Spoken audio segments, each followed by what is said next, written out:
Bismillahirrahmanirrahim. Assalamualaikum warahmatullahi wabarakatuh.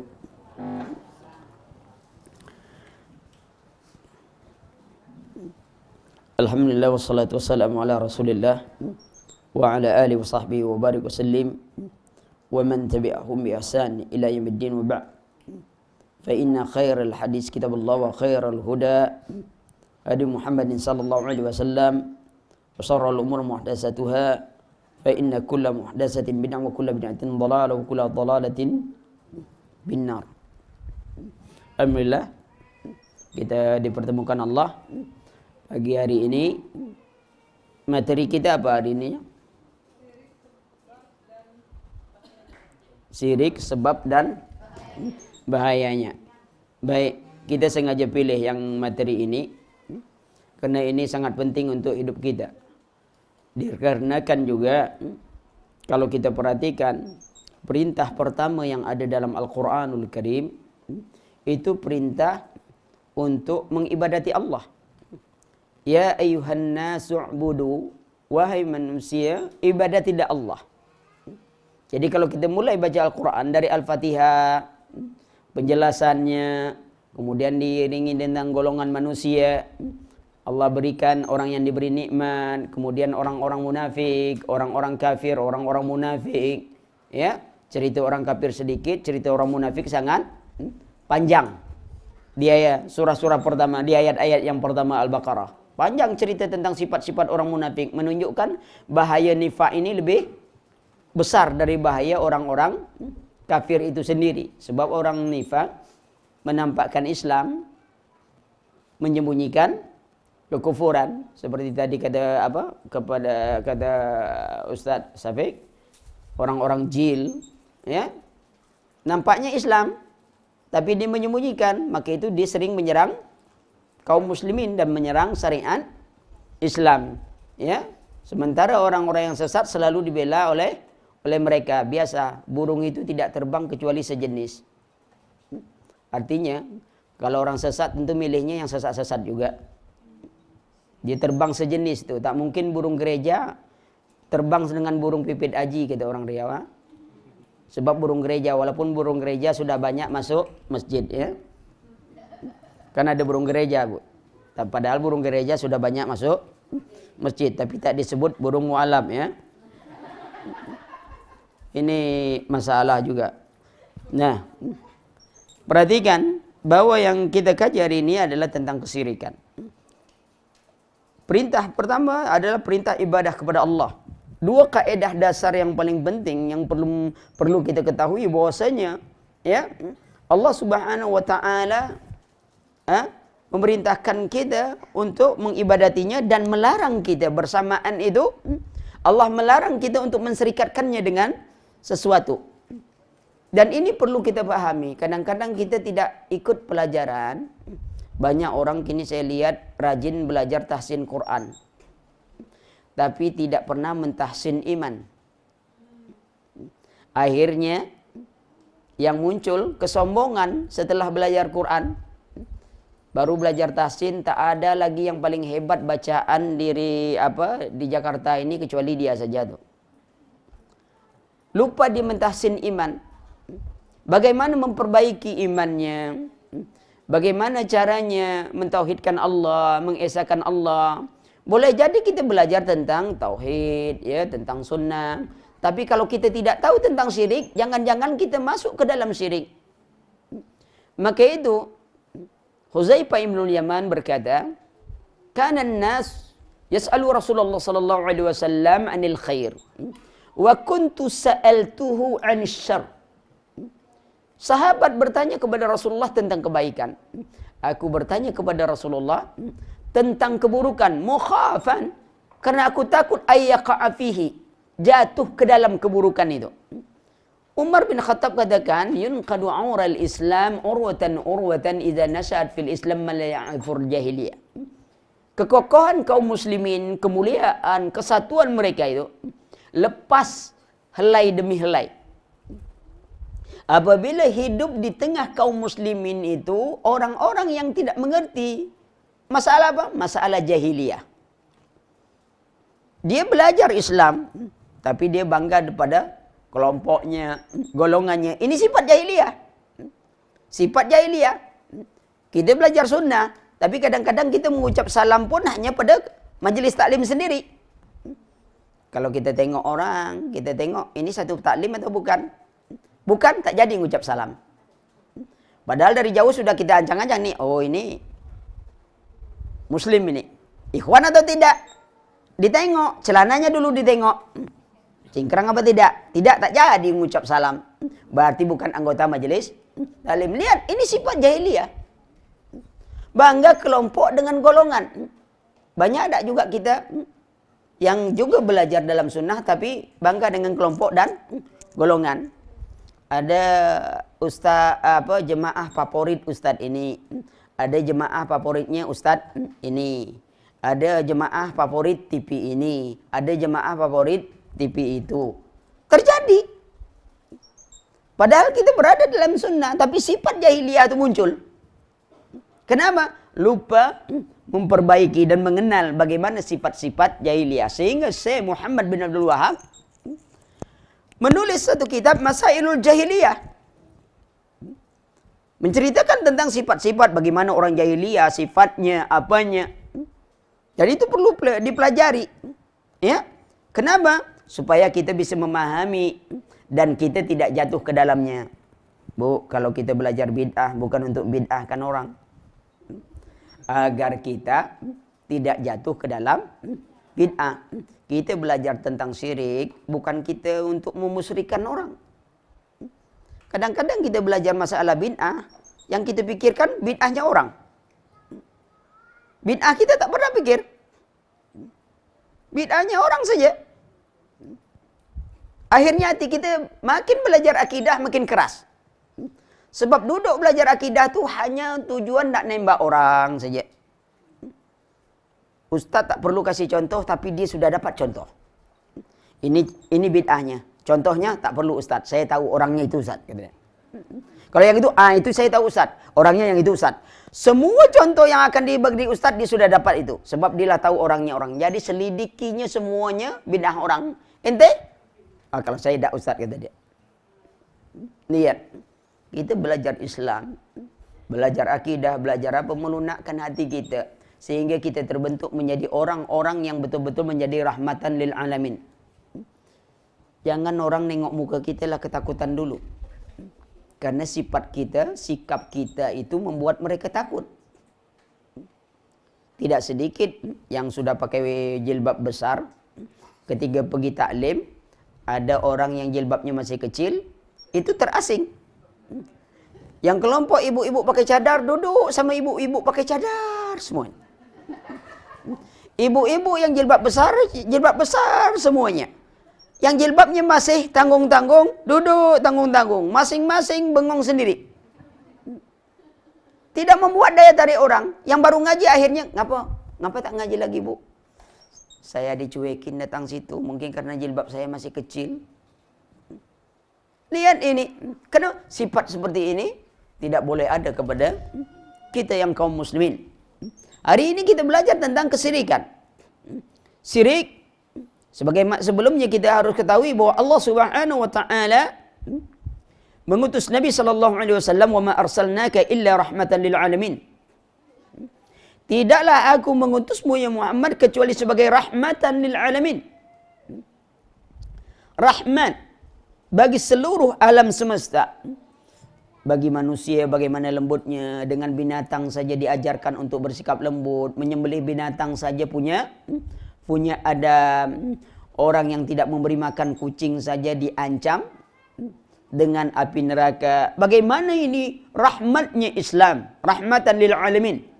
Ada pada contoh Rasulullah sallallahu alaihi wasallam, laqad ja'akum rasulun min anfusikum. Sesungguhnya kata Allah Subhanahu wa taala telah didatangkan kepada kalian, diutus kepada kalian rasul dari diri kalian sendiri, dari kalangan manusia. Kan kalau nabi kita itu jin, susah juga kita. Gimana kita mau lihat? Ya. Tapi dari kalangan manusia, dari diri kita. Allah Maha Pengasih, Allah berikan itu aziz alaihi dan Rasul itu ya berat terasa olehnya penderitaanmu. Ya, bagaimana kasih sayang Rasul berat dan Rasulullah sangat ingin mengharapkan keimanan. Keimanan seluruh manusia bagimu aman, belas kasihan bagi orang-orang dan sangat sayang terhadap orang-orang yang beriman. Ini sifat Rasul. Kasih sayang kepada orang-orang yang beriman. Intinya adalah Islam sebagai rahmatan lil alamin. Nah, ketika awal Nabi Adam turun ke bumi,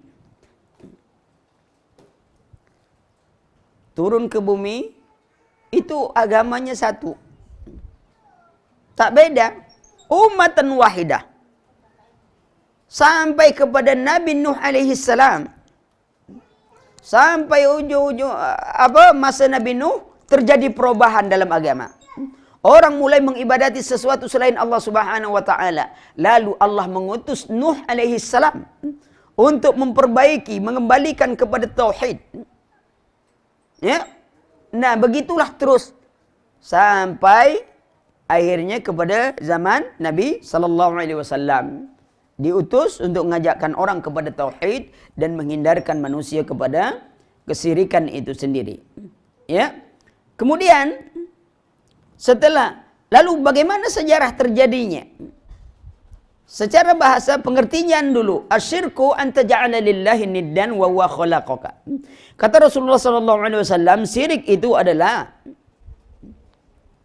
engkau menjadikan sesuatu sebagai tandingan bagi Allah, sedangkan engkau tahu bahwa Allah menciptakanmu. Jadi syirik tidak hanya mengatakan Tuhan itu 2, 3 atau 4. Tetapi menjadikan sesuatu sebagai tandingan bagi Allah. Kadang tandingan dalam cinta tuh. Tandingan dalam maksud dan tujuan. Tandingan dalam peribadatan. Tandingan dalam rasa takut. Tandingan dalam harapan. Engkau jadikan sesuatu sebagai tandingan bagi Allah Subhanahu wa taala. Tandingan dalam doa. Berdoa tidak langsung kepada Allah, meminta dulu kepada selain Allah melalui perantara. Ya. Lihat mereka syirik dalam doa. Fa iza rakibu fil fulki da'ullaha mukhlishina lahuddin falamma najjahum ilal barri idza hum yusyrikun. Tatkala mereka mengendarai kendaraan di lautan, tiba-tiba datang gelombang yang besar, mereka hanya minta kepada Allah dengan memurnikan seluruh ketaatan pada Allah. Lupa itu pangkat tuh. Lupa jabatan, harta lupa, ya. Yang suami lupa dengan istri. Ini sudah bahaya besar masalah nih. Kapal kecil gelombang besar. Jalan sendiri, istri tinggal di rumah. Itu lupa semua tuh. Berdoa hanya kepada Allah. Falamma najjahum ilal barri. Ketika mereka diselamatkan sampai ke daratan, izahum yusrikun. Mereka buat syirik. Apa kata nakhoda kapal? Kalau bukan saya nakhoda, udah lama tenggelam kapal. Masinis katakan, untung saya matikan mesin tadi. Tukang layar katakan, untung saya turunkan layar. Orang awam melihat Pak Kiai yang serbannya besar, untung ada Pak Kiai tadi, kata dia. Begitu ada gelombang, Pak Kiai buka serban, gelombangnya hilang. Tinggal serban Pak Kiai saja jadi gelombang. Yang orang kampung bilang ini kapal-kapal keramat yang sudah tenggelam mau masih selamat. Kapal pula yang keramat. Itu manusia. Yang lebih parah lagi ketika datang musibah mereka berniat, ya Allah selamatkanlah aku. Kalau sudah selamat nanti aku mau pergi ke kuburan si fulan melepaskan ayam hitam. Emangnya orang kuburan minta ayam apa? Lihat. Nah nanti dilarang apa? Kok ziarah dilarang? Ziarah kuburan tak dilarang. Minta-minta kuburan itu yang dilarang. Seharusnya kita mendoakan orang yang ada di kuburan. Bukan kita yang minta, wahai syekh yang ada di kuburan, usaha agak gagal gini, tolonglah lancarkan sedikit. Orang syekh itu kemarin waktu hidupnya berdagang rugi terus. Kita nak minta untung. Belum tentu dia pandai berdagang juga kan gitu. Jangan mintanya kepada Allah Subhanahu wa taala. Ini ya, Perhatikan bahwa kesyirikan itu menjadikan sesuatu sebagai tandingan bagi Allah, atau disebutkan oleh para ulama menyamakan selain Allah dengan Allah dalam segala sesuatu yang menjadi kekhususan bagi Allah. Contoh, yang mendatangkan manfaat dan mudarat siapa? Allah. Lalu kita samakan sesuatu, bahwa ada sesuatu yang bisa mendatangkan manfaat dan mudarat selain Allah. Contohnya apa, Bu? Burung gagak tadilah ya. Banyak orang meyakini bahwa kalau rumah burung gagak melintas rumah berarti tanda kematian. Banyak dah, Bu? Iya, kalau gitu kita tembak aja burung gagak semuanya, tak ada lagi yang mati ya. Supaya dia tak bisa terbang lagi. Ini keyakinan yang salah. Dia meyakini bahwa ada sesuatu yang bisa mendatangkan mudarat kepada dirinya selain Allah Subhanahu wa taala. Padahal yang mendatangkan manfaat dan mudarat hanya Allah Subhanahu wa taala. Tak ada selainnya yang bisa mendatangkan manfaat dan mudarat. Ini keyakinannya. Ada lagi yang menyatakan yakin ini batu cincin ini kalau semenjak saya pakai batu ini agak manis sedikit wajah dilihat orang. Ya, mungkin batunya kecubung lah gitu kan. Batu kecubung dipakai gitu. Atau ibu-ibu juga pakai liontin atau apa. Semenjak pakai batu ini agak kenyang kalau makan gitu kan. Bisa saja gitu. Tapi ada keyakinan bahwa ini benda bisa mendatangkan manfaat dan mudarat. Kenapa orang gantung jimat, Bu? Karena dia berkeyakinan bahwa jimat itu bisa mendatangkan manfaat dan mudarat. Dia berdagang, dia gantung jimat, doa 1000 dinar. Orang kufar pakai jimat, doa 1.000.000 dinar. Akhirnya kalah dagang kita dengan orang lain. Tak ada yang bisa mendatangkan manfaat dan mudarat kecuali Allah Subhanahu wa taala. Ya. Menyamakan sesuatu, ya. Memberikan hak kepada sesuatu bahwa dia juga punya sifat seperti sifat Allah Subhanahu wa taala. Sebagaimana tadi orang Syiah menganggap syirik itu menserikatkan Ali bin Abi Thalib dalam kepemimpinan. Dan orang Syiah menganggap Ali bin Abi Thalib itu adalah Tuhan. Kemudian Fatimah adalah Tuhan perempuan. Itu dalam kitab mereka. Disebutkan itu. Ya. Bukan hanya mereka mengatakan Quran itu berubah, tapi mereka justru mengatakan, saya punya satu tulisan tentang Syiah. Ya, 2 tulisan, tapi yang baru satu tulisan sekitar 450 halaman khusus tentang Syiah. Ya. Ingin membuktikan bahwa keyakinan mereka itu sudah bukan keyakinan umat Islam. Mulai dari Tuhan berbeda, Bu. Sampai hari besar pun berbeda kita dengan Syiah, Pak. Mulai dari Tuhan. Itu di kitab-kitab mereka. Hari raya pun berbeda tuh. Hari raya besar mereka itu bukan seperti kita. Idul Qadir itu hari raya mereka tuh. Kemudian Idul Bakr ada macam-macam. Tapi bukan hari raya kita. Perayaan mereka. Ya.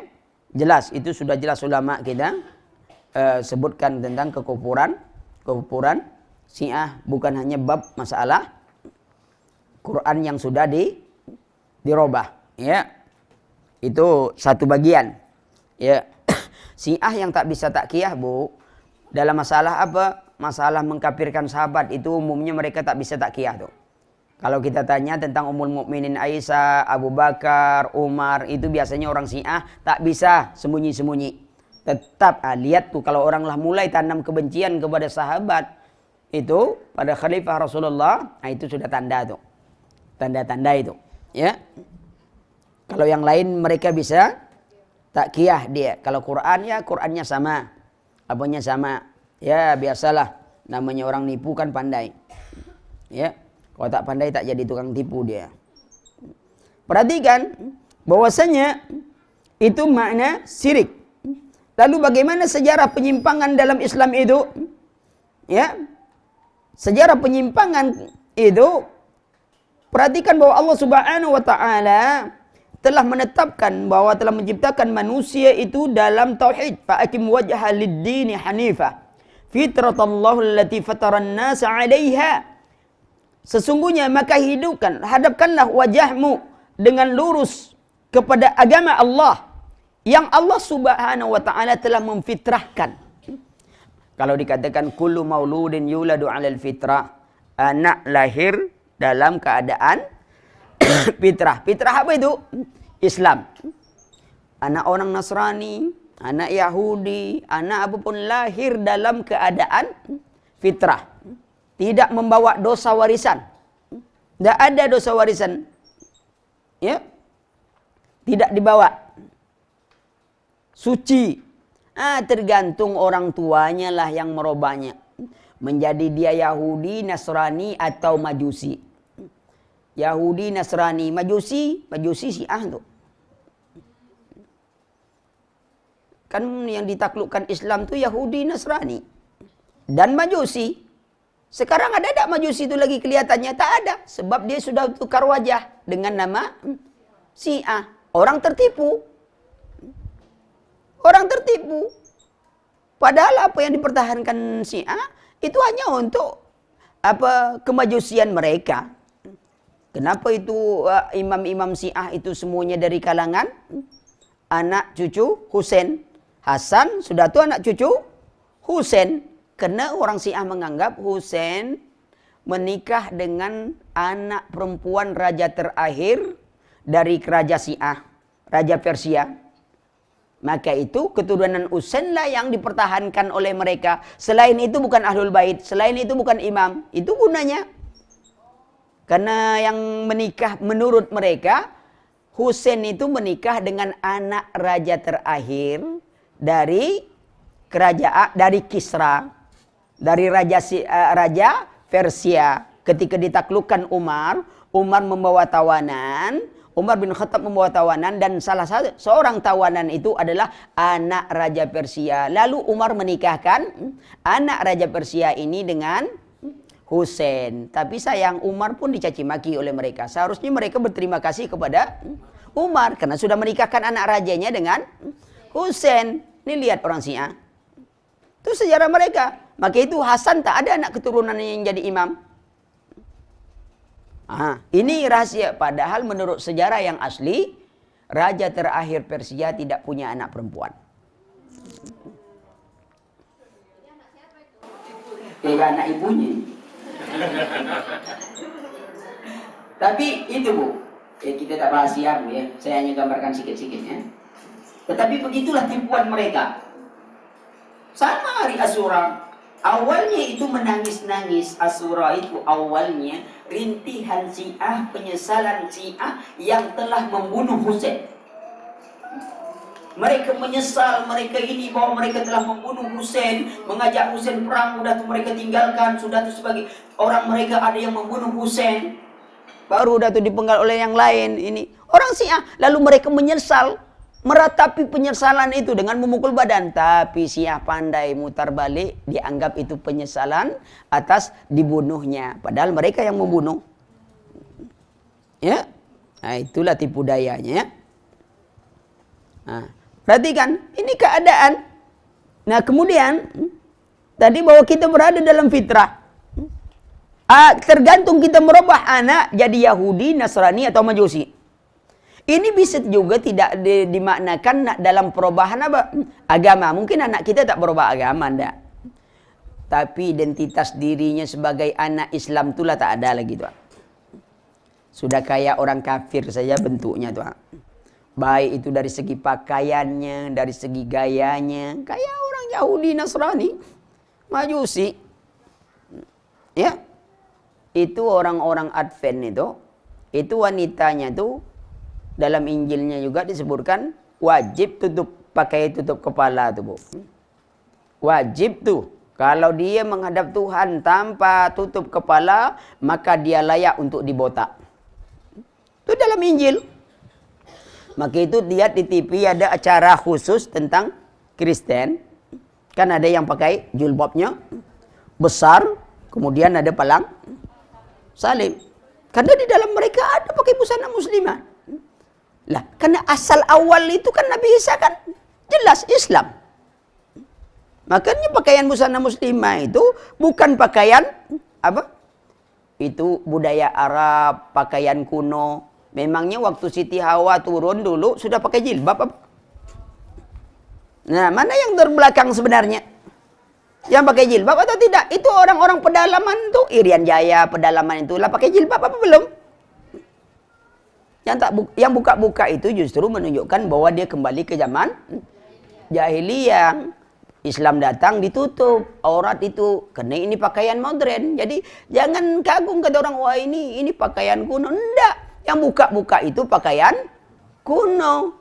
Ayam aja dari dulu dia masih tutup aurat, Bu. Sampai kini dia tak mau buka aurat. Kan tak ada ayam betina lewat ayam jantan buka paha, Bu. Tak ada, Bu. Ya. Nah, jadi bangga kita pakaian modern, pakai busana muslimah. Buka-buka, bukan, itu kuno pakaian. Bangga kita jadi wanita modern. Kalau dia kok pakai ini, oh wanita modern. Apa? Tutup aurat wanita modern. Buka aurat, itu kembali ke zaman dulu. Tidak modern lagi, buktinya apa? Itu orang pedalaman. Buka aurat atau tutup aurat? Buka aurat. Itu orang yang di pantai-pantai juga buka aurat. Beda-beda tipis saja dengan orang-orang pedalaman. Maksudnya yang mana yang lebih tipis pakaiannya. Perhatikan. Ya. Kemudian fitrah tergantung orang tuanya. Bisa. Maka anak-anak kita, apa kita, bentuk dia. Pendidikannya harus tepat. Jangan nanti dia tetap Islam tapi identitas kita tengok di jalan-jalan. Bagaimana anak-anak rambut remaja fang, anak-anak. Itu metal mejeng tak laku. Ya, anak-anak metal di jalan, rambutnya diri kayak bulu landak, kupingnya kurang lubang ditambah lagi lubang di sampingnya besar-besar, hidungnya tak punya anting-anting, dikasih anting-anting. Kan kalau bulan hari lebaran tinggal ikat aja sedikit hidung dengan tali. Iya, itu udah ketemu modern. Kadang itu anak-anak kita. Kenapa? Orang tuanya tidak memberikan pendidikan yang layak untuknya, yang tidak membentuk dia kepada fitrahnya, sehingga fitrah Islam itu jadi berubah, dipengaruhi oleh lingkungan, berubah dia. Apalagi sekarang, kalau zaman dulu mungkin pengaruh TV kurang lah. Paling-paling anak-anak nonton Unyil, Pak Raden, Pak Ogah. Itu pun tak banyak duit diminta, cepet paling-paling. Ya. Tak mahal. Kalau sekarang mana mau, cepeknya itu memang 100.000. Kalau dulu Pak Ogah cepek ya memang cepek dia. Memang 100 rupiah, ini 100.000. Kenapa? Pengaruhnya besar. Televisi, maka itu ibu-ibu juga maupun bapak-bapak. Jangan terlalu mudah untuk memberikan anak-anak itu, baik itu lek beri kah, lek nopo kah, ya. Atau orang opo-opo. Jangan terlalu mudah untuk memberikan anak-anak bebas seperti itu. Karena dia akan lebih mudah mengakses hal-hal yang tidak baik. Siapa yang bisa jamin? Kita lihat dia serius, kayaknya belajar di dalam kamar. Ternyata gurunya Shinchan di kamar tuh. Dia nonton cerita Shinchan, keluar kamar jadi kurang ajar dia. Sebab gurunya Shinchan yang kurang ajar. Ya. Maka perhatikan, kemudian Allah Subhanahu wa taala katakan kanan nasu ummatan wahidah. Manusia umat yang satu. Nah, ketika umat satu dalam tauhid ini, ya, kita perhatikan apa awal kemusyrikan. Sesungguhnya awalan kemusyrikan yang berlaku pada Bani Adam, ya, ada dua sebab. Sebab yang pertama, ya,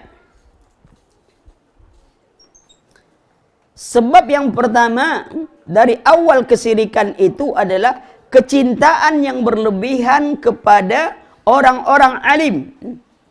Ya, kecintaan yang melampaui batas kepada orang-orang alim, ya, atau orang-orang soleh. Ini awal kesyirikan. Cinta bersangatan. Umpamanya begini, zaman Nabi Nuh nih, ya. Pamannya nih, ini kita taklim. Taklim, meninggallah guru taklim. Lalu awalnya di zaman Nabi Nuh, ya, meninggal gurunya, sudah meninggal, setan kasih wangsit. Bagaimana kalau kita buat foto, lukisan gambar guru kita, nanti kita tempelkan di dekat biasa dia ngajar. Kayak saya lah, umpama mati saya, ya. Kemudian wangsit datang. Bagaimana kalau foto Ustadz Ali kita pajang di situ, supaya nanti walau kita belajar kita masih tetap merasa dekat. Itu awalnya tuh. Berjalan waktu belum diibadati itu foto. Berjalan waktu wangsitnya bertambah. Sebab ahli ilmu makin hilang, wangsit bertambah. Kata setan, kayaknya kurang sreg lah kalau cuman foto. Kita buat monumennya lah. Patung Ustadz Ali di depan rumah. Dibuat patung. Gambar Ustadz Ali. Nama Ustadz. Generasi ini belum juga ibadati. Hanya sekedar mengingat patung untuk mengenang jasanya. Belum tuh. Tapi biasanya kalau cerita itu semakin panjang, tambahnya makin banyak. Berbeda kalau ngirim duit. Semakin panjang jaraknya, semakin kurang duitnya. Itu perbedaan kadang-kadang. Jadi kalau berita, orang adu abrakan, menjelang ke rumah ini beritanya. Berita pertama, tabrakan, senggolan sedikit. Jarak sedikit lagi, patah tangan. Jarak sedikit lagi, kakinya juga patah. Jarak sedikit lagi, kepalanya juga tersenggol. Jarak sedikit lagi, otaknya sudah hancur. Gitu. Beritanya makin tambah. Begitu lu lihat, segar aja. Rupanya yang tangan patah tuh kucing yang tertabrak. Kaki. Yang patah cerita orang tuh terjadi ketabrak di situ. Apa? Tangannya patah. Otaknya keluar. Dia pikir kawannya tadi. Bukan. Yang tangan patah tuh ada kucing lewat. Tertabrak. Tangan kucing patah. Lalu digilas lagi yang lain. Otaknya keluar. Bukan temannya. Tapi namanya berita mesti banyak. Mana ada ngurang-ngurangi berita. Jarang nambah. Bagaimana beritanya? Ya sudahlah. Itu aja beritanya. Tengoklah kalau di WhatsApp. Hati-hati bu pakai WhatsApp. Berita komentar tuh paling banyak tuh di WhatsApp tuh. Yang tidak layak untuk berkomentar, komentar juga tuh. Yang tidak layak untuk dikomentari, dikomentari juga tuh. Kalau berita itu tidak benar dan kita menyebarkan, kita tanggung jawab dosanya. Berapa orang? Jadi ibu-ibu kalau sudah punya WhatsApp, sudah punya ini, boleh saja.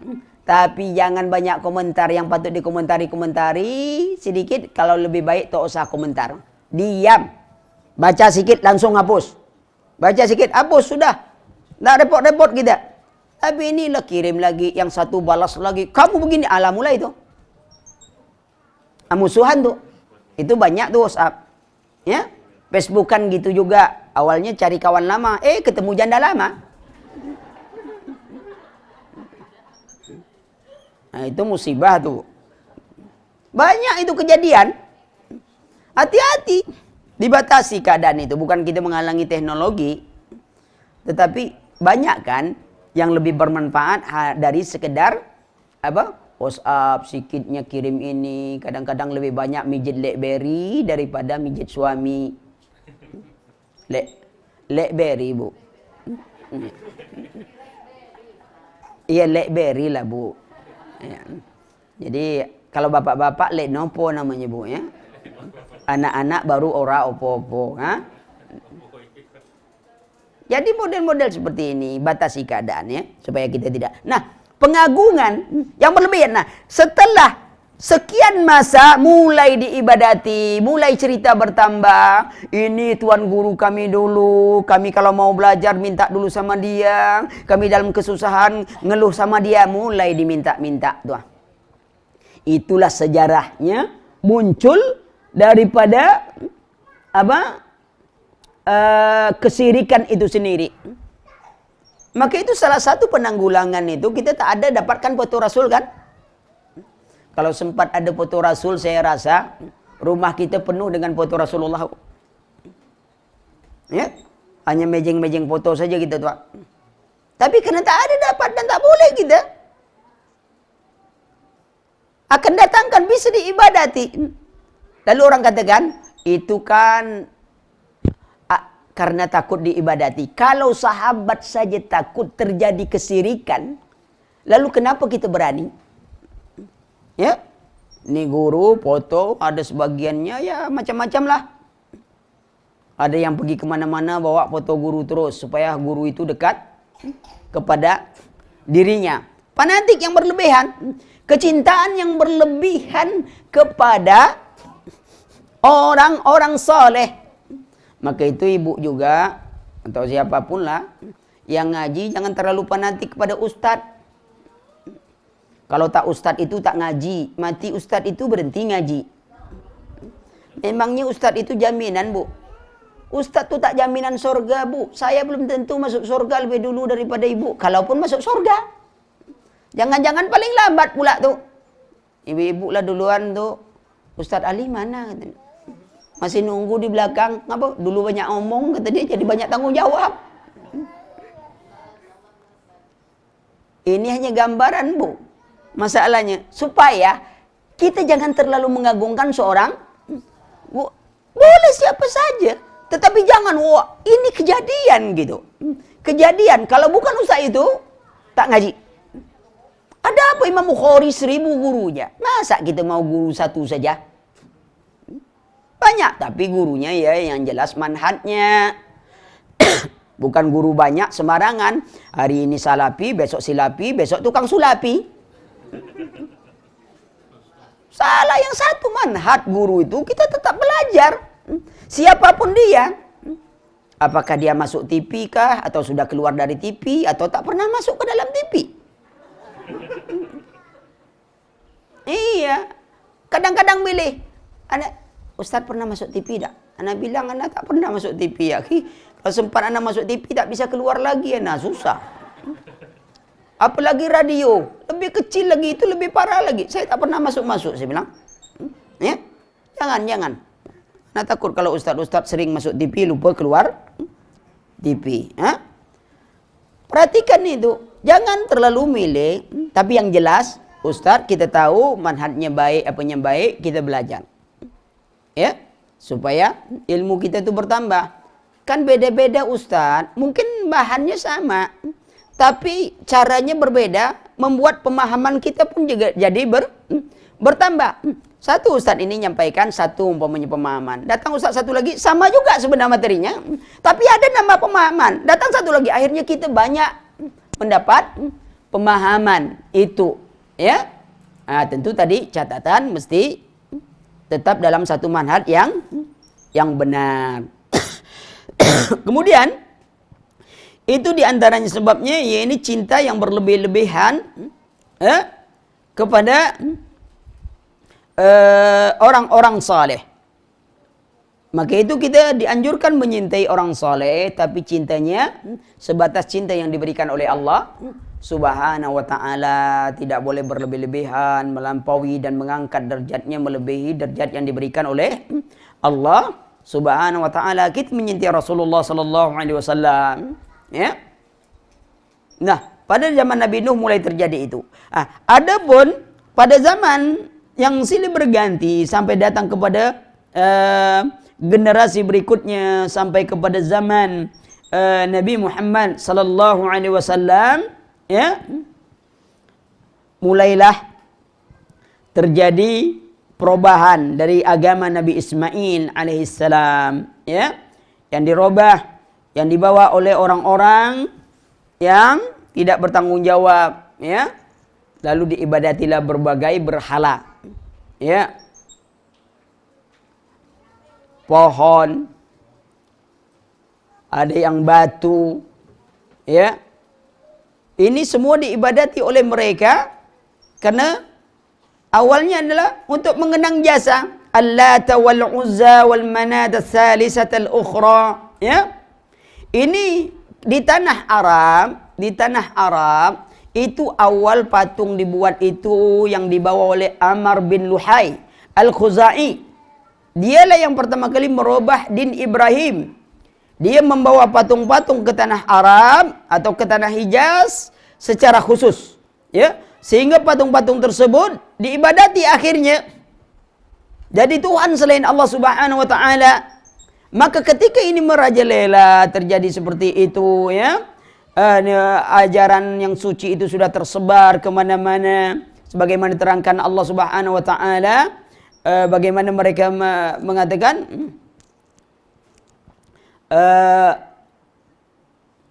tentang Lata wal Uzza wal Mana. Lata itu adalah berhala orang Sakif. Lata itu berhala orang Sakif, ya, asalnya dari batu putih yang ada di negeri Taif. Punyaan seorang dermawan. Jadi orang dulu kan masih haji, Bu. Sebelum datang Nabi, diutus Rasulullah sallallahu alaihi wasallam, mereka haji dan umroh. Mereka haji. Cuman caranya berbeda. Mereka kalau pergi haji sampai di batas tanah haram, mereka membuka seluruh pakaiannya. Lalu mereka mencari pakaian yang suci di tanah suci itu. Kalau mereka tidak mendapatkan pakaiannya, mereka tawaf tanpa busana. Mereka tawaf tanpa busana karena mereka tidak mau bercampur yang tidak suci dengan suci. Akhirnya mereka tanpa busana. Karena yang suci itu pakaian yang ada di tanah suci.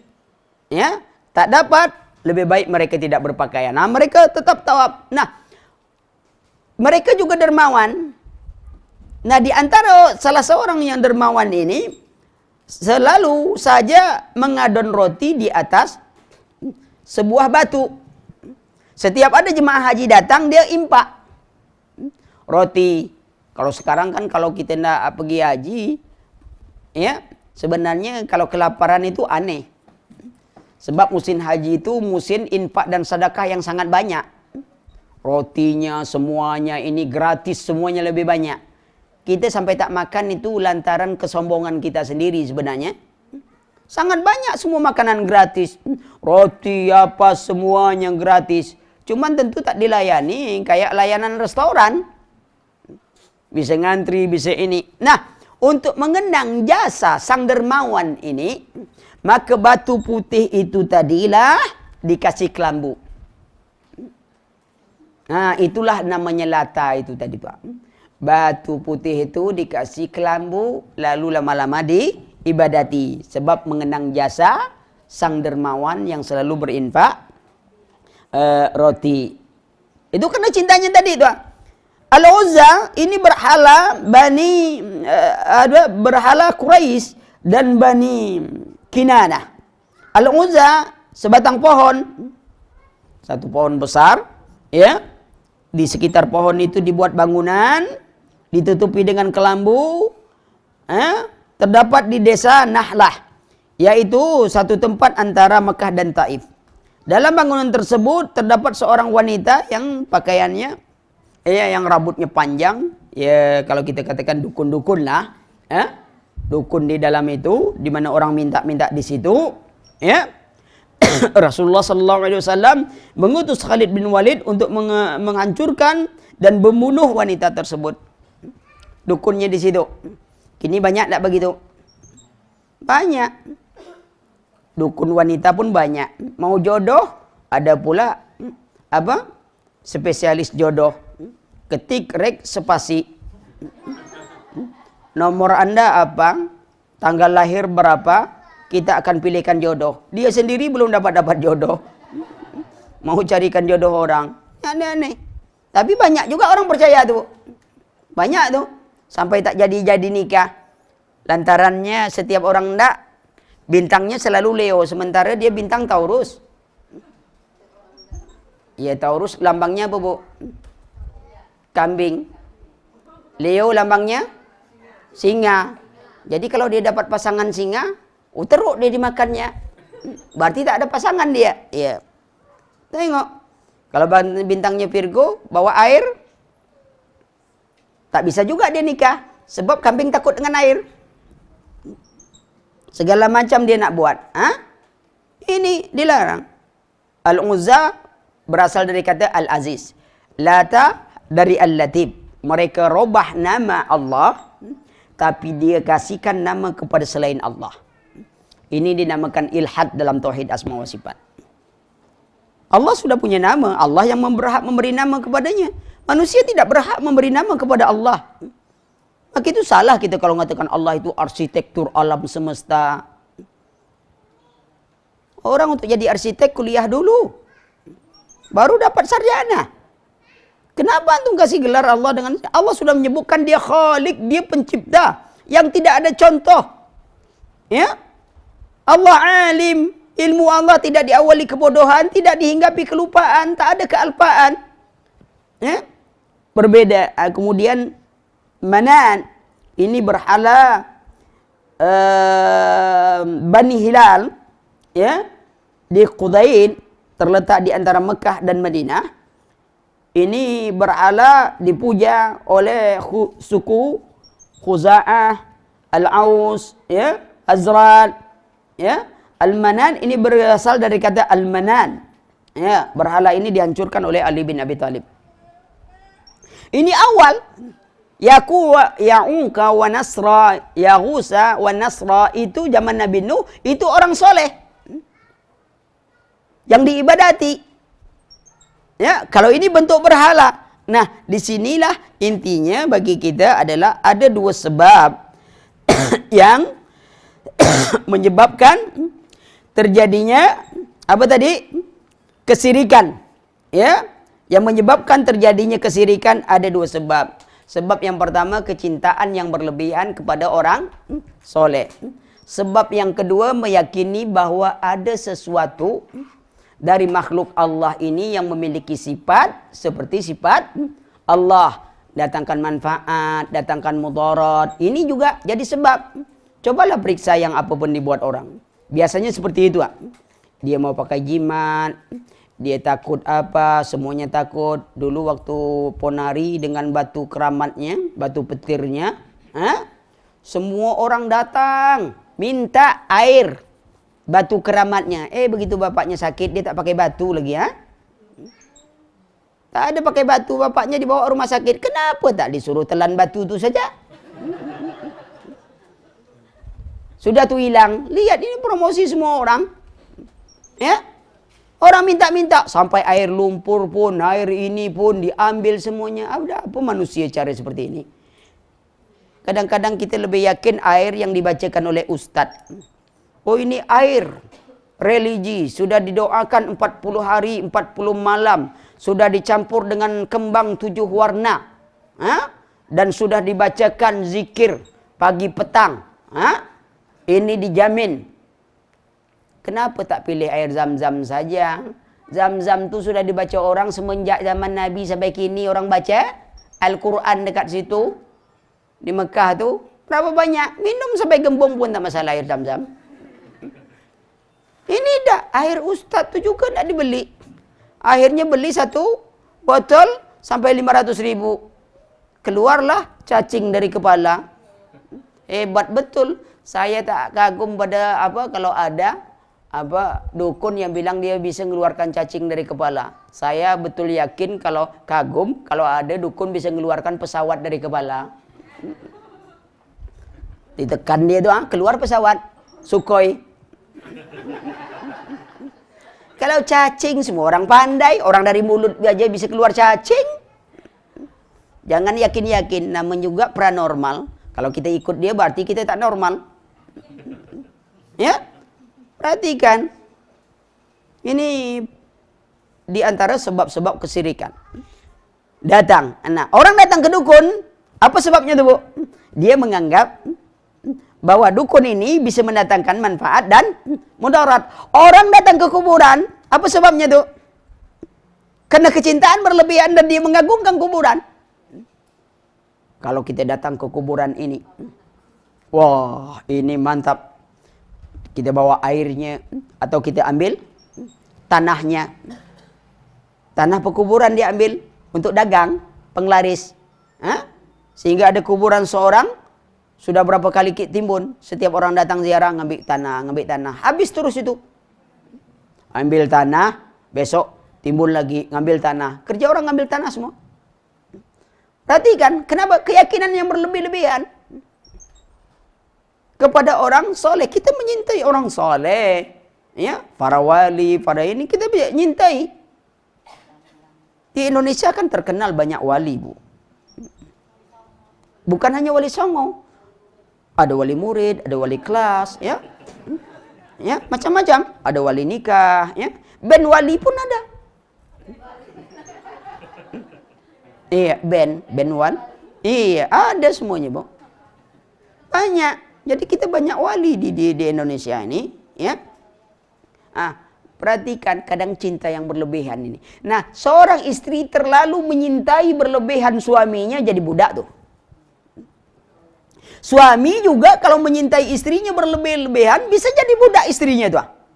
Berapa banyak wanita menyintai laki-laki saking berlebihnya berubah agamanya tuh. Begitu juga laki-laki. Itu atas nama cinta. Cinta yang bagaimana?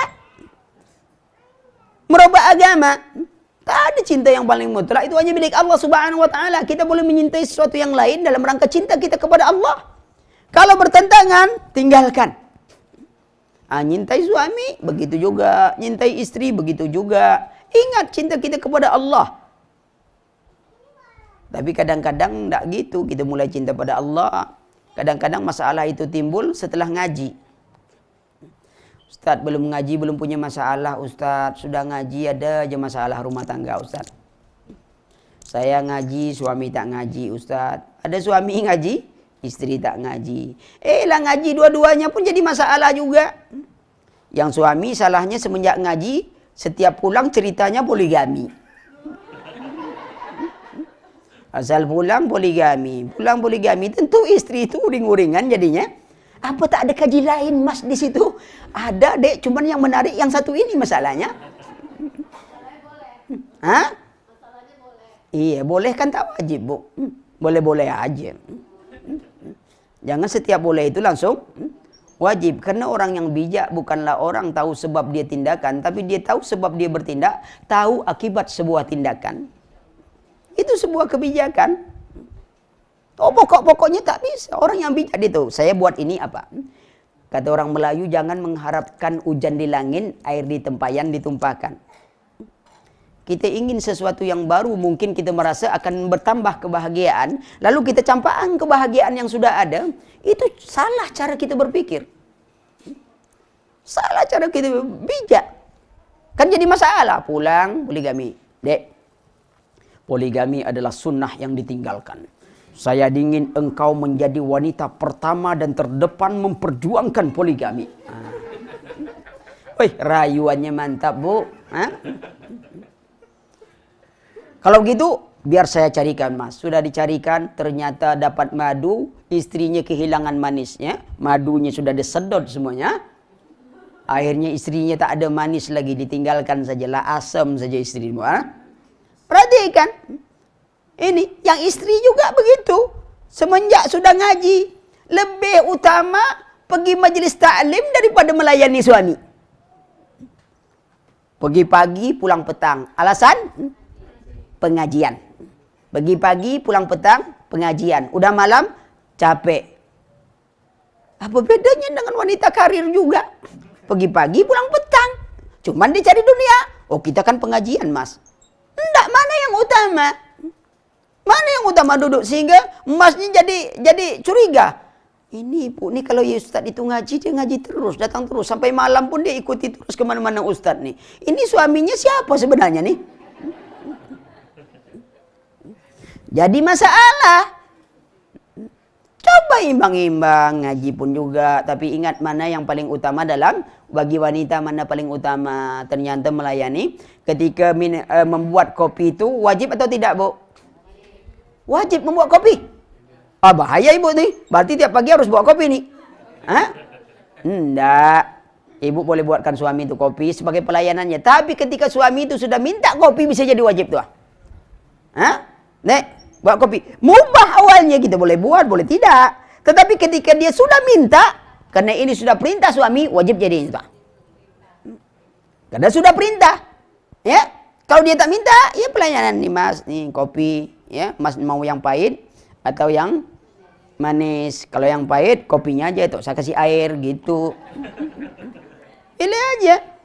Tapi kalau dia sudah minta, walaupun awalnya mubah, jadi sebuah kewajiban. Kenapa dia jadi wajib? Karena perintah suami. Mana lebih utama? Enggak Mas, saya mau pergi belajar lagi nih, udah ketinggalan ini. Berapa lama buat kopi? Sebentar aja. Yang lama tuh motokopi, Bu. Iya, buat kopi tak masalah. Motokopi itu agak lama nunggunya sedikit, nah. Buat kopi, buatkan aja, ya. Tak punya masalah. Tapi setelah ngaji baru punya macam-macam. Usaha pun begitu. Banyak orang kadang. Kenapa? Masing-masing tidak menjaga keadaan. Kembali gitu, pada kesirikan. Nah, bahwasanya kecintaan yang berlebihan itu. Saya pernah dulu mendapatkan ada orang datang dengan istrinya. Lalu istrinya juga cerita bahwa setelah dia tahu agama, tahu ini, ya, dia hanya ingin mengabdikan diri kepada Allah. Hampir 2 tahun dia tidak pernah ngurus anak dan suaminya. Pokoknya dia pergi taklim, dia belajar, dia ini, dia itu, dan suaminya sabar. Tapi datang juga ke rumah mengeluhkan keadaan seperti itu. Suami istri menganggap inilah jalan dia. Kalau cinta suami hanya urusan dunia. Padahal Allah yang memerintahkan. Allah yang memerintahkan. Bayangkan tuh. Ada sebagian lain lagi semenjak dia berguru. Gurunya mengatakan apa? Cinta guru itu lebih besar daripada cinta kepada suami. Kenapa? Karena suami hanya memberi nafkah untuk dunia. Sementara guru memberi nafkah tentang akhirat. Ilmu yang diberikan. Terbaliklah otak para istri semua. Ada apa ini Ustadz nih? Hah? Apa masalah? Kalau mau cari istri, cari aja. Tetapi dengan cara seperti itu salah. Ya? Nah, Allah sudah suruhkan pengabdian itu suaminya bagaimana?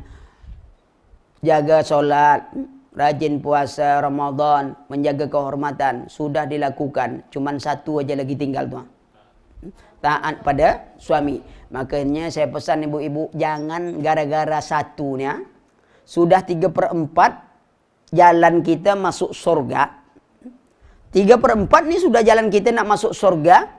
Di arah pintu manapun. Tinggal 1/4 lagi. Gara-gara 1/4 nih kita akhirnya tak jadi masuk surga. Kan rugi besar itu. Besar sekali kerugian kita. Orang kita sudah sholat, sudah rajin puasa, sudah jaga diri, kehormatan. Satu saja lagi kita gagal. Maka itu setan itu memberikan mahkota bagi orang yang bisa memisahkan suami istri. Itu pandainya setan tuh. Ya. Itu Islam, indahnya Islam. Sangat indah Islam. Orang tua dulu kita mana ada ta'aruf, mana ada ta'aruf. Sekali lihat dan nikah bertahun-tahun itu tak ada. Kini ta'arufnya 5 tahun, nikahnya 5 hari selesai.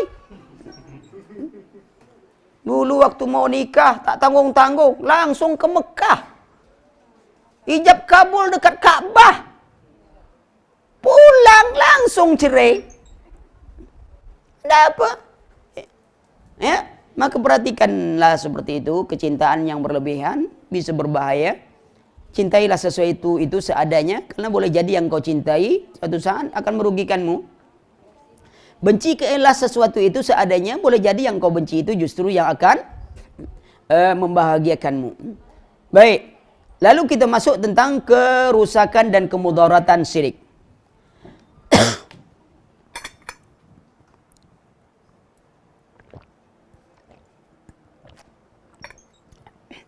Kerusakan pertama, bahwa syirik itu akan menghinakan sifat kemanusiaan. Ya, bahwa kesyirikan itu akan menghilangkan dan menghinakan sifat kemanusiaan. Allah Subhanahu wa taala berfirman, "Walladzina yad'una min dunillah la yakhluquna syai'an wa hum yukhlaqun." Segala sesuatu yang mereka ibadati selain Allah itu tidak dapat menciptakan sesuatu dan mereka diciptakan. Bu, bagaimana hinanya? Lihat. Kita lihat di Jawa ada namanya Kiai Selamat, Bu. Siapa itu Kiai Selamat? Hah? Oh, berarti pertanyaan salah, Bu. Apa itu Kiai Selamat? Ya. Kalau siapa itu Kiai Selamat, berarti orang tuh. Tapi apa itu Kiai Selamat? Kebo. Sudah mati atau belum? Kebo itulah mati, Bu. Yang tinggal kini keturunannya. Kalau keturunannya itu hamil 7 bulan, itu diturunkan kayak orang. Kalau dia keluar jalan, tuh pada bulan Muharram umpamanya ini keluar jalan, kemudian dia buang kotoran, itu berebut ngambil kotorannya tuh ke badan. Bukankah itu menghina manusia tuh? Menghinakan manusia. Ambil kotoran, habis di badan. Belum lagi benda-benda yang dikatakan keramat, lalu keris dimandikan, ini dimandikan, lalu orang berebut ngambil air mandi, air bekas mandi keris dengan alasan ini bisa awet muda. Yang mandikan aja sudah keriput. Ngapa tak awet muda? Ya besi itu awet muda juga dia terus macam itu. Tapi lihat, ketika dia melakukan kesyirikan, mereka menghinakan diri mereka. Pergi Ratu Pantai Laut Selatan, Nyi Roro Kidul, bagi sesaji, supaya dapat ikan yang banyak, supaya apa yang banyak, tak kaya-kaya juga. Ngapain Ratu Roro Kidul dikasih makan? Kalau dia pandai suruh aja cari makan sendiri, ikan banyak di laut. Ngapain dikasih makan? Kalau dia dikasih makan berarti dia lemah. Suruh aja, dia kan sakti. Mau masakan apa ambil ikan jadi. Ya, mau gula ini, jadi ini sudah tinggal tunjuk aja, tak perlu masak. Orang sakti kok, ngapa pula kita yang ngurus dia? Banyak betul yang kita urus, ya. Tapi orang ketika sudah melakukan itu, apa yang terjadi? Kan ini sebab apa? Dia merasa bahwa ini akan mendatangkan manfaat dan mudarat dalam hidupnya. Dia merasa ada yang bisa mendatangkan mudarat selain Allah. Akhirnya dia jadi budak, dihinakan dirinya. Jalan, ya. Pakai baju, tak boleh baju yang hijau. Kalau baju hijau nanti diseret ke laut. Ya orang tak pandai berenang pakai baju hijau tentu seret ke laut. Ngapain? Ini jadi masalah. Ada mungkin di situ namanya Roro Kidul atau siapa mungkin ada. Tapi mungkin itu dari turunan-turunan iblis. Sebab iblis itu istananya di mana? Di lautan. Bisa saja itu anak keturunannya yang akan merusak manusia. Ini dia kan baik. Itulah cara jin. Kadang-kadang dengan alasan dia berbuat baik. Tapi dalam itu apa yang diinginkan dia? Wa kana rijalu minal insi ya'udu birijali minal jinni. Apa yang ditambah? Wazaduhum rahaqa. Laki-laki dari manusia minta tolong kepada laki-laki dari jin dan tidaklah ditambah oleh jin itu kecuali kesyirikan, kedurhakaan, makin kuat keyakinannya pada jin. Ini yang terjadi. Menghinakan sifat manusia. Orang bergantung pada jimat. Pakai jimat di mana-mana, pakai jimat, ya. Ibu-ibu merasa suami akan poligami umpamanya, Bu. Yang kawan lain mengatakan, Bu, mau tak kita mengikat suami supaya suami kita itu tidak berpaling hatinya. Terus ini ada paranormal, dia tak mau bilang dukun tuh. Ini ada paranormal, Nyi ahli pelet. Rupanya salah, Nyi itu rupanya memelet suami kita sendiri. Ada apa? Jodoh mau, tentuan Allah. Kadang-kadang sudah batasnya selesai. Tidak berpisah di dunia, ya berpisah dengan kematian. Bisa aja semuanya. Kurang keyakinan kepada Allah. Ya, ini yang terjadi. Banyak. Dapatlah ini, dukun ini, minta ini, minta itu. Kenapa?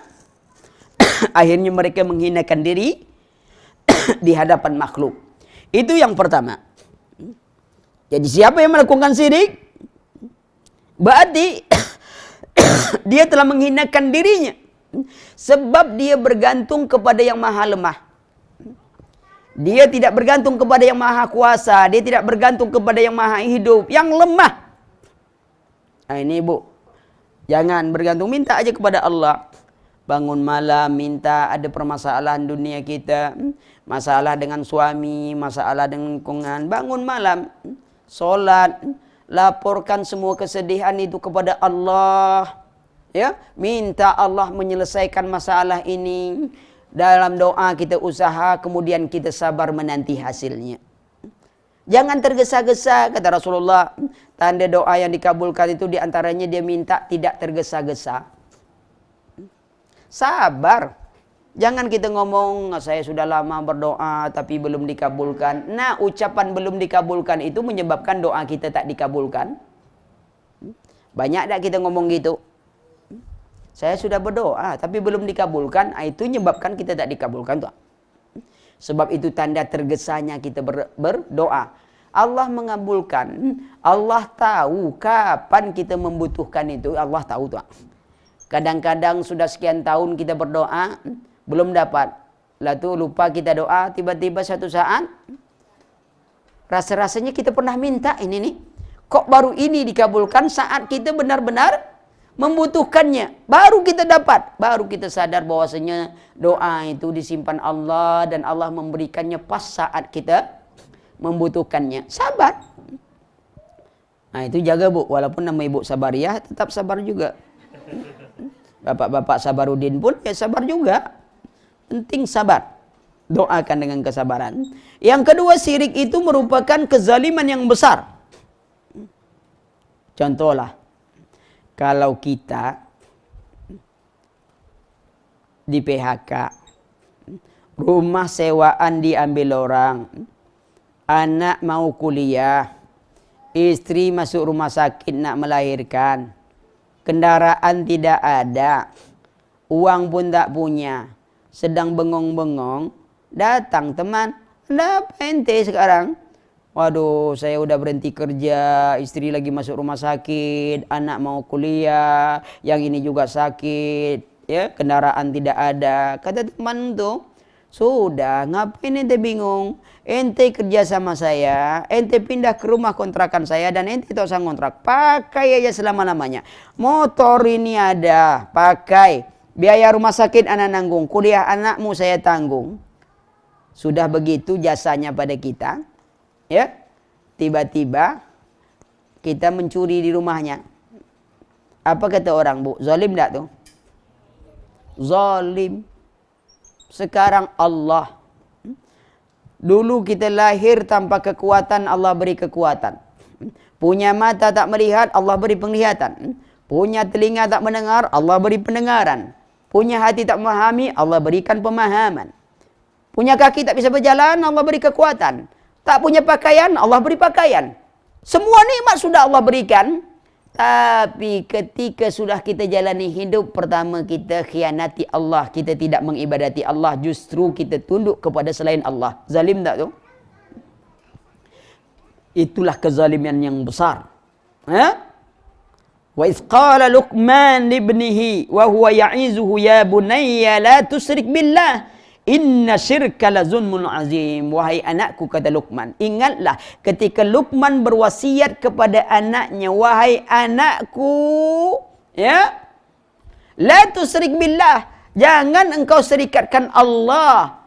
Inna syirka la zulmun azim, karena syirik itu adalah kezaliman yang besar. Lihat berapa banyak nikmat yang Allah bagikan kepada kita. Ginjal kita saja disehatkan Allah. Bandingkan dengan orang ginjalnya yang rusak, berapa kerusakannya. Kalau cuci darah saja kita satu hari, satu minggu itu 2 kali, sekali cuci 500.000, berarti 1 juta. Seminggu, sebulan, sudah 4 juta. Belum lagi biaya oksigennya. Kalau Allah minta biaya oksigen setiap hari berapa banyak kita? Orang kita pakai gas saja berapa sebulan?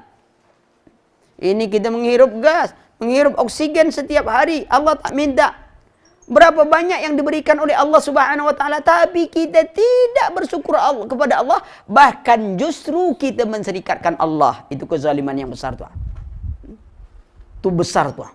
Maka hati-hati. Maka hati-hati dengan kesirikan ini, ya. Kemudian syirik itu akan menghapuskan amalan. Syirik besar menghapuskan seluruh amalan. Syirik kecil menghapuskan amalan yang dimasuknya. Itu perbedaannya, bu. Kalau kita mati dalam syirik besar, seluruh amal soleh kita dihapus oleh Allah dan kita kekal di neraka. Tapi kalau syirik kecil, yang dihapus itu yang dimasukinya. Adapun amalan yang ikhlas yang lainnya tidak bercampur dengan syirik kecil, ya, itu tidak dihapus. Hanya amalan umpamanya pergi sholat bukan karena Allah. Solat kita hari ini yang bukan karena Allah itulah yang menyebabkan yang dihapuskan amalannya dan kita dosa besar. Adapun solat kita sebelumnya lillah tak masalah. Itu perbedaan syirik besar, syirik kecil. Perbedaan kedua, syirik kecil itu biasanya dalam ucapan dan perbuatan. Syirik besar itu dalam keyakinan. Ya. Ucapan kita, ya, kalau bukan karena kamu, itu bagian syirik kecil tuh. Ini karena kamu saja nih. Itu bagian tuh. Bagaimana Bu anaknya? Alhamdulillah Pak Dokter, kalau tak ada Pak Dokter mati anak saya. Begitu sore Pak Dokternya mati. Perhatikan, bagian dari syirik kecil itu. Riya juga syirik kecil. Sum'ah juga syirik kecil. Itu yang merusak-rusak amalan. Mendatangi para dukun, anggapan sial. Kan ini ada orang anggapan sial tuh. Ustaz, saya baru ditimpa cicak Ustaz, tanda apa? Saya pernah terima SMS, saya bilang itu tanda ente ditimpa cicak. Bukan itu maksud saya Ustaz. Saya tahu maksudnya tanda sial yang bagaimana. Antum lihat aja. Kalau yang cicak nimpa antum tuh cicak perempuan, cicak betina, berarti dia tertarik pada antum, ya. Kalau itu cicak jantan, dia marah pada antum sebab menggoda cicak betina tadi, gitu. Ada apa masalah cicak-cicak saja dia sampai bingung? Hah? Perhatikan, enggak ada. Ini anggapan sialnya. Banyak ada anggapan sial. Banyak. Macam tadi burung gagak. Tanda sial. Kalau gagak sudah lewat depan rumah itu tanda akan adanya kematian. Kita tak pernah. Orang mati tetap juga. Kalau kita pergi Malaysia, kita lewat dari Situlang Laut, naik, lewat sedikit satu daerah, itu burung gagaknya sangat banyak sekali, Bu. Gagak hitam itu sangat banyak. Ya gagak hitam, kalau gagak putih bukan gagak namanya. Mungkin tadi yang jilbabnya seperti burung gagak. Karena burung gagak itu hitam, maka itu dia berpakaian hitam saja, tak ada yang berpakaian putih. Itu kan contoh, ya. Tidak kewajiban, ya, untuk memakai pakaian warna hitam. Nah, kemudian tadi, anggapan sial tadi, bagian syirik kecil, ya, gantungkan jimat. Satu saat syirik kecil bisa jadi syirik besar nanti. Ibu-ibu ada sebagian saya lihat umpamanya kita dapatkan berita apa yang pakai susu. Kalau ingin manis pakai susu apa, Bu? Kalau ingin manis pakai susu gula. Ya manis kan, Bu? Susu madu lebih manis lagi gitu kan? Ya, manis. Ya, laki-laki kalau pakai susu kawat juga tuh supaya disebut hitam manis. Tidur malam di kerumun semut, habis manis tinggal hitam bangun pagi, itu gara-gara hitam manis tuh, Bu. Nah, syirik menghapuskan amalan. Walau asraku lahabitu anhum ma kanu ya'malun. Kalau mereka menserikatkan Allah, hapuslah semua amalannya. Itu yang kita jaga tuh, Bu. Jangan sampai amalan kita itu dihapus Allah. Udah capek-capek beramal, amalan dihapus. Tak dapat pahala, dapat dosa, kekal. Maka itu kita ketahui kesyirikan itu dari sisi mana. Ya, dari sisi mana kesyirikan? Kita disuruh ibadah. Kalau kita mau pas ziarah kubur, ziarah. Tapi jangan nyusahkan diri. Tengok Islam memudahkan kita. Bolehkah kita ziarah kubur? Boleh. Tapi jangan mengkhususkan ziarah kubur dan jangan menyusah-nyusahkan. Umpamanya orang tua kita di kampung, tak ada anjuran setiap tahun kita pulang kampung untuk ziarah. Atau kita kumpulkan duit untuk ziarah. Segan nanti mama marah tak pernah dikunjungi.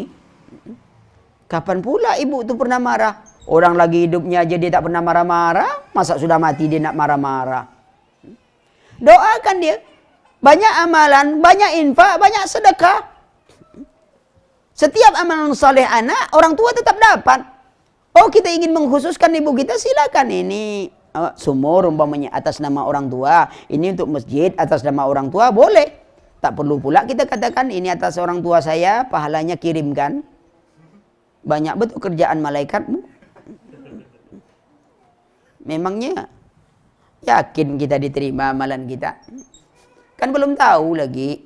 Yang penting kita infak sajalah, beramal soleh lah, insya Allah orang tua kita tetap dapat itu.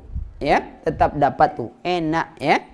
Kemudian syirik juga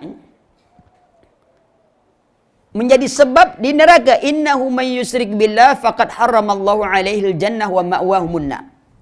Sesungguhnya siapa yang menserikatkan Allah, ya, Allah mengharamkan atasnya surga dan tempat tinggalnya neraka.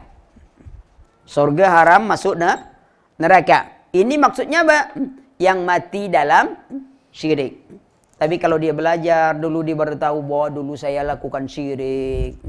Sudah, oh rupanya syirik, lalu dia bertobat, alhamdulillah, insya Allah, Allah terima tobatnya itu. Yang tak dihapuskan tuh kapan tuh, Bu?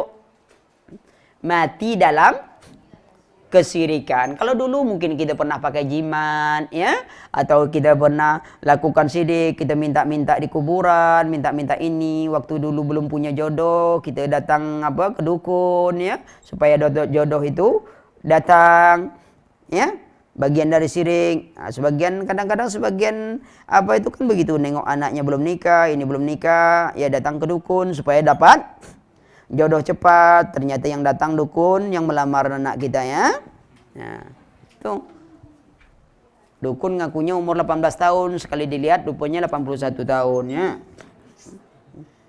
Nah, ini musibah juga, ya. Itu diantaranya tanda sebab. Kemudian syirik juga sebab dihalalkan harta dan darah. Orang-orang musyrik dahulu yang memerangi Rasul jelas diperangi mereka. Ya, itulah beberapa sebab daripada itulah beberapa akibat dari kesyirikan. Yang keenam itu diantaranya adalah sarang khurafat, tahayul dan kebatilan. Kan cerita-cerita itu muncul dari ada yang atikat bahwa ada sesuatu yang bisa mendatangkan manfaat dan mudarat. Ibu kalau nonton dunia lain, ya kan? Lain dunia atau dunia lain, Bu? Dunia lain. Kalau ibu nonton dunia lain, berarti ibu bukan orang. Sebab ibu orang lain. Sebab itu sudah dunianya lain. Sudah dunia lain itu. Hati-hati, Bu. Sama ada dulu film namanya Di Sini Ada Setan. Nah, kalau kita nonton, kita setannya juga. Kan di sini ada setan, kata dia. Kan kita di sini nonton dekat dia juga. Mungkin jauh-jauh baru di sini ada setan, di situ enggak. Tapi ketika kita membaca, tengok tuh, Bu. Kita baca di situ kalimat di sini ada setan. Berarti tempat kita kan? Mana setannya? Orang lain tak ada? Lihat. Kalimat tuh kan hanya kalimat, kadang-kadang ditulis orang tuh kita tak tahu. Padahal itu tertuju pada kita. Kadang-kadang dia jujur.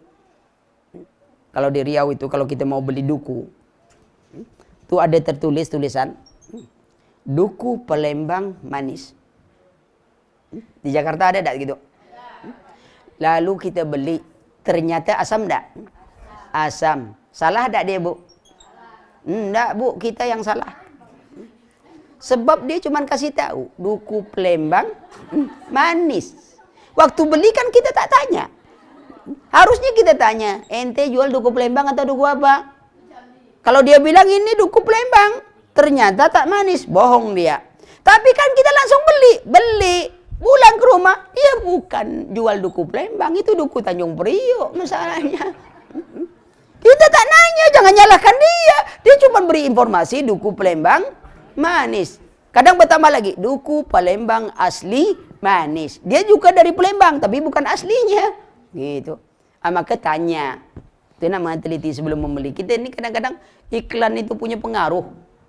Tapi kita yakin saja. Ya. Sinyal kuat, nyambung terus. Kan betul tuh. Sinyal kuat, nyambung terus. Masalahnya sinyal tak pernah kuat. Iya, jangan salahkan dia. Salah kita sendiri, kan beritanya betul. Maka itu perhatikan. Nah, syirik khurafat itu banyak beritanya seperti itu. Orang mati di langkah kucing hidup. Ya tak, Bu? Ada dapat tak di berita-berita di kampung-kampung? Orang mati di langkah kucing hidup. Kucing mati tak melangkah orang mati, Bu. Kan yang melangkah orang mati kan kucing hidup. Orang mati di langkah kucing hidup. Benar tak? Orang mati di langkah kucing hidup. Kucing mati tak bisa melangkah orang mati. Karena kita sudah banyak khurafatnya, kita ketakutan. Padahal waktu suami itu mati, kita mekik-mekik minta dia hidup. Kalau gitu ambil aja kucing, langkahi, hidup lagi dia. Tengok otak kita gitu. Jadi kacau otak kita. Bu, kalau orang yang kita cintai tiba-tiba meninggal, kan kita nih kesal itu. Sebab ada barang yang mungkin belum sempat dia belikan masalah. Umpamanya, Bu, Mas, kenapa cepat mati, Mas? Yang kemarin belum lagi Mas belikan, umpamanya gitu, tak? Kalau kita ingin hidup lagi dengan takhayul tadi, orang mati di langkah kucing, dia jadi hidup, ambil aja kucing, langkah. Oh, belum, langkah 2 kali. Akhirnya ibu-ibu melangkahi, ibu ikut mati juga gitu, kucing masih hidup juga. Apa ini? Tuh lihat, khayal tuh. Ya. Awas, itu orang kalau meninggal, tutup kepalanya tidak dibuka, jadi pocong. Nah, lihat, justru karena dibuka, dia jadi pocong. Sebab coba kalau dia tetap ditutup, dia tak bisa pulang, Bu. Tertutup kan matanya, begitu dibuka, dia bisa pulang. Gara-gara dibuka tuh. Karena yang sunnahnya ya jangan dibuka. Gitu. Mana ada pocong-pocong. Kalau ada orang mati balik hidup, itu bukan orang mati. Sebab orang mati kalau dia bisa balik berarti dia hidup. Nah, kalimat-kalimat ini selalu salah paham, akhirnya jadi timbul khurafat bagi orang mati balik hidup. Saya pernah belanja di pasar, begitu kita bayar langsung diambil pecah telur. Laris manis lah. Kalau di Riau pecah telur, Bu. Pecah telur. Saya bilang, ente jual sayur, telur yang pecah. Teman anak jual telur belum laku lagi lah. Berapa papan telurnya pecah. Aneh-aneh aja itu jualan macam ini. Dia pun jadi bingung sendiri. Kok pecah? Nah, kita kan beli sayur. Kok telur yang pecah? Anak bilang, gimana tuh ini? Kalimatnya. Yang satu lagi, aduh Pak, hari ini agak kurang laris. Tadi saya mau pergi dagang, tiba-tiba melintas mayat, Ustaz. Melintas mayat? Wah, ana lari juga tuh kalau mayat melintas. Bukan orang bawa mayat. Oh, orang bawa mayat. Bukan melintas mayat. Itu tanda apa tuh? Sial, Pak. Tukang jual kain kapan berdoa, banyak orang mati tahu antum. Kalau gitu dia lebih sial duluan. Keyakinan itu, Pak. Hayal, takhayul, lalu timbul keyakinan yang berlebihan. Datang orang ke rumah dukun, Bu, saya lihat rumah ibu ini ada penunggunya. Akhirnya kita, iya Pak ya, ada penunggu. Kita tak tahu bahwanya kita penunggunya. Kan harusnya kita ngomong, kalau ada yang datang, Bu, rumah ibu ini ada penunggunya.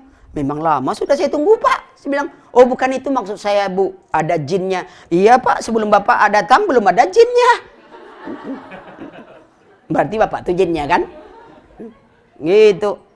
Tapi kalau sudah takut, Bu, tak ada lagi tuh. Iman kita kurang kuat, keyakinan kita kurang kuat, macam-macam saja dimintanya tuh. Ya. Ini dia sedang minta ayam putih nih, Pak. Sebenarnya dia mau makan nabdo. Kalau ditawar ayam Bangkok boleh dah, Pak? Ayam kate saja lah, Bu. Agak mahal sedikit gitu. Nawar-nawar ayam dia. Dukun kan suka minta ayam hitam kan? Ya, kain hitam, pulut hitam supaya kalau dia malam, dia motong tuh tak ketahuan dia motong ayam malam-malam. Itu kerja dukun, nah. Jadi jangan. Nah, sumbel khurafat, tahayul, kebatilan, cerita batil. Lihat di TV-TV itu cerita. Tak ada cerita lain. Nanti dukun modern siapa? Doraemon. Anak-anak mau jadi dukun modern. Simsalabin, PR selesai. Anak-anak kalau sudah nonton itu nanti ada pria. Semuanya. Khayal semuanya. Anak-anak sudah belajar hidup dia berkhayal. Dia berkhayal, PR tak selesai. Ya, Nopita datang Doraemon, simsalabin, jawaban dapat. Ya, kalau ibu pemarah, simsalabin, ibu jadi tak marah. Rusak otak anak. Jangan suka dikasih tonton begitu. Ya. Ada kejadian anak nonton Power Rangers, loncat dari atas, jadi betul, dari hidup jadi mati. Ya. Nah itu Bu, sudah setengah 12. Ya, berarti sudah habis tuh Bu. Kan tanya jawab lagi kan? Iya. Itu itu dulu. Subhanakallahumma wa bihamdika asyhadu an la ilaha illa anta astaghfiruka wa atubu ilaik. Silakan kalau ada pertanyaan.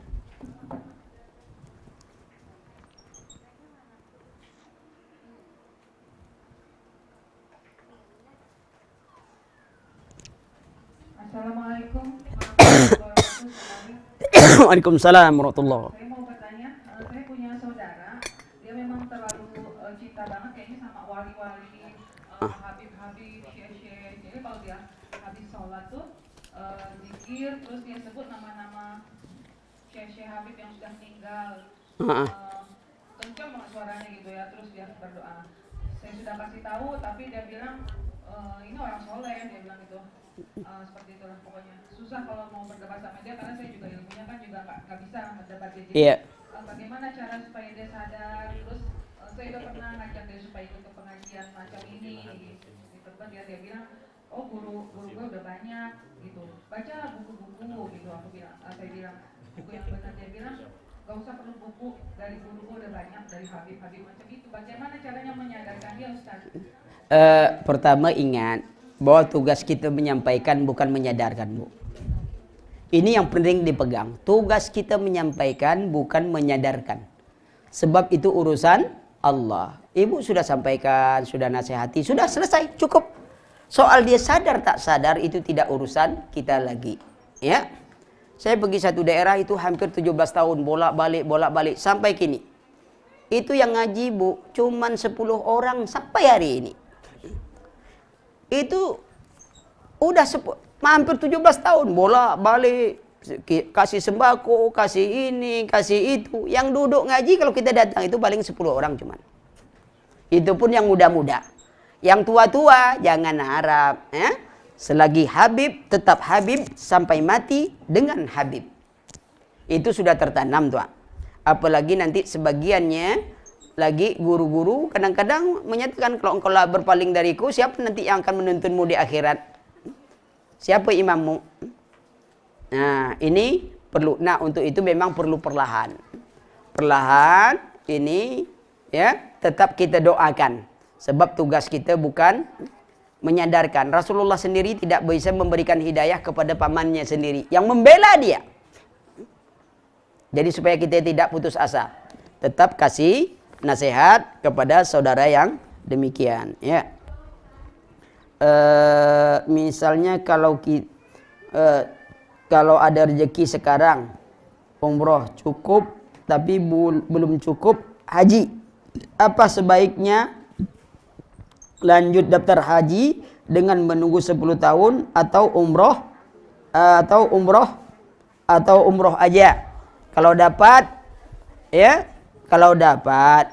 ya, pergi umroh daftar haji. Kalau dapat ya, daftar haji udah tuh nunggu, tapi sebelum haji itu kena ada uang, kita umroh. Kan ngangsuran haji lama lagi. Ya. Ada dana kecil, kita daftar dulu haji. Kemudian sambil jalan itu kita bisa pergi umroh, cari umroh. Tapi kalau umroh kita bulan Ramadan sama aja biaya dengan naik haji, tapi pahalanya ya, pahala umroh bulan Ramadan sama dengan pahala haji bersama Rasul. Ya, kalau kita tidak dapat menunggu sekian tahun ini, usahakan bulan Ramadan kita dapat supaya dapat pahalanya seperti pahala haji. Itu caranya, ya. Tapi berdoa kan? Berdoa, yakin doa. Saya katakan, saya pernah menemukan orang kerjanya cuma tukang sol sepatu, tapi sudah haji 2 kali. Apa yakinnya dia? Ketika saya tanya bagaimana Bapak bisa haji 2 kali? Ustaz, soal haji tak haji kan Allah yang nentukan. Yang penting kita usaha. Tukang sol sepatu aja itu 2 kali naik haji. Bayangkan, masih hidup orang tuh gini. Sampai saya bilang kalau teman-teman lihat tuh Bapak tuh. Sampai gini tidurnya aja dekat situ, tapi setiap waktu sholat ditinggal, dia pergi sholat, dia pergi ini. Itu aja kerjanya, pulang di situ lagi, ya. Cukup 2 kali haji, bayangkan keyakinannya itu. Saya coba tanya itu jawabannya, Ustaz, kita kan usaha. Pergi haji tak pergi haji, Allah yang nentukan. Dia daftar, ada aja yang nolong dia mungkin. Ya, dilihat begini, Bapak udah daftar, udah dah naik haji. Berapa kurang? Ada saja. Ya. Hah? Boleh, kalau haji kasio tak masalah, Bu. Kasih orang. Haji kasih orang, ya. Asal jangan minta-minta sama orang. Ya, tak masalah. Allah kasih jalan. Yakinlah, Allah kasih jalan. Ya. Nah, kemudian tadi ya kita daftar, kalau bisa daftar udah tuh kita bisa umroh. Kita cari waktu umroh mungkin dapat pahala. Haji, ya. Nah, yang lain.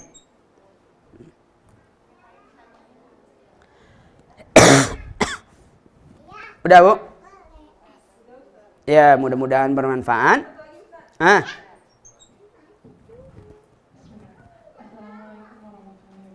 Waalaikumsalam warahmatullahi wabarakatuh.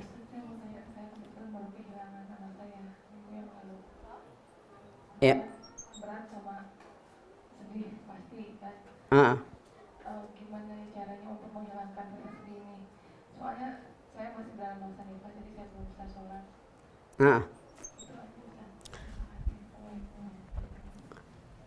Yang paling penting kalau kita masih dalam nifas dan masih belum bisa sholat, tapi kan kita masih lidah kita masih bisa basah, tetap banyak istighfar dan berzikir dan mohon Allah menggantikan yang terbaik. Itu doakan, ya Allah jadikan musibah ini kesabaran kepadaku dan berikan ganti yang terbaik untukku. Ini yang harus didoa terus berdoa tiba musibah agar diberikan Allah yang terbaik. Insya Allah cepat Allah akan kabulkan. Ya, kisah Ummu Salamah atau Ummu Sulaim saya lupa, yang anaknya meninggal dia berdoa, ini Allah gantikan. Kisah Ummu Salamah juga yang suaminya meninggal diminta ganti yang terbaik.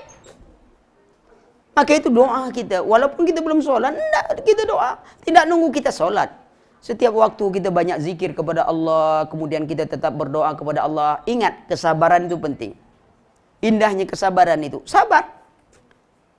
Karena orang kalau anaknya meninggal 1 atau 2 itu sudah benteng dari api neraka. Allah gantikan yang terbaik. Gantikan pertama itu apa? Jadi benteng dari api neraka. Kita tidak minta anak kita meninggal. Kita tidak minta apa. Tapi kalau itu dijemput oleh Allah, Allah sayang kepadanya. Lihat kisah Ibnu Qilabah. Ibnu Qilabah ini, ya, muridnya Ibnu Abbas. Beliau kakinya pontong 2. Tangannya juga pontong. Matanya kabur, telinganya, pendengarannya kurang, kiri dan kanan.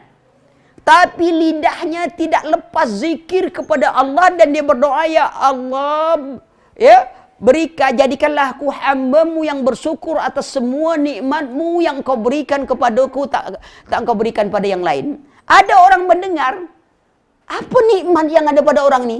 Kakinya pontong 2-2, tangannya putus 2-2, telinganya kurang pendengaran, matanya kabur. Apa yang ada pada dia? Tapi dia masih bisa memuji Allah dengan ujian yang demikian berat pada dirinya. Dia memuji Allah. Apa? Ditanya apa yang nikmat? Allah memberi nikmat lisanku yang selalu memuji Allah subhanahu wa ta'ala. Berapa banyak orang yang sehat? Orang yang diberi musibah, orang yang sehat, segar, bugar, tak semuanya ini tapi tak pandai memuji Allah. Dia kakinya pontong, tangannya pontong, matanya kabur. Semuanya hampir tidak ada lagi yang nikmat menurut kita. Tapi dia merasa nikmat lidahnya yang selalu bersyukur. Betapa malangnya nasib kita yang masih segar, kaki sehat, semua sehat, ini sehat. Tapi kita tak pandai merasa syukur kepada Allah. Sudah itu, apa lagi? Dia dipelihara oleh anaknya yang kecil. Yang mengurusnya, ngasih makan dia apanya. Ketika orang itu datang, ternyata anaknya tak ada. Lalu dia minta kepada orang itu, tolong carikan anakku. Setelah dicari anaknya, ternyata anaknya mati dimakan singa. Lalu orang ini ingin menyampaikan kepadanya dengan alasan ini. Ya. Setelahnya akhirnya disampaikan bahwa anak yang kau suruh aku mencari, ternyata dia sudah dimakan oleh singa. Apa yang keluar dari ucapannya? Alhamdulillah. Kenapa dia ucapkan Alhamdulillah? Kenapa engkau bersyukur? Kenapa engkau ucapkan Alhamdulillah? Allah tidak mematikan anakku dalam maksiat kepada Allah. Lihat tuh. Lagi kecil dimakan singa, tak ada urusan dia dimakan, dia masuk surga, dia bersyukur. Anaknya tidak diwafatkan di dalam maksiat. Tengok orang yang pandai bersyukur. Betapa malangnya nasib kita yang tak pandai bersyukur kepada Allah. Yang diuji Allah untuk meningkatkan iman kita.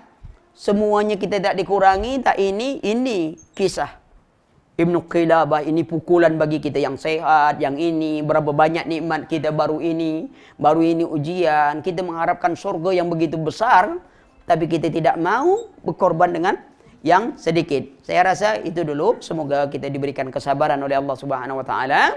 Subhanakallahumma wa bihamdika asyhadu an la ilaha illa anta astaghfiruka wa atubu ilaik. Wassalamualaikum warahmatullahi wabarakatuh.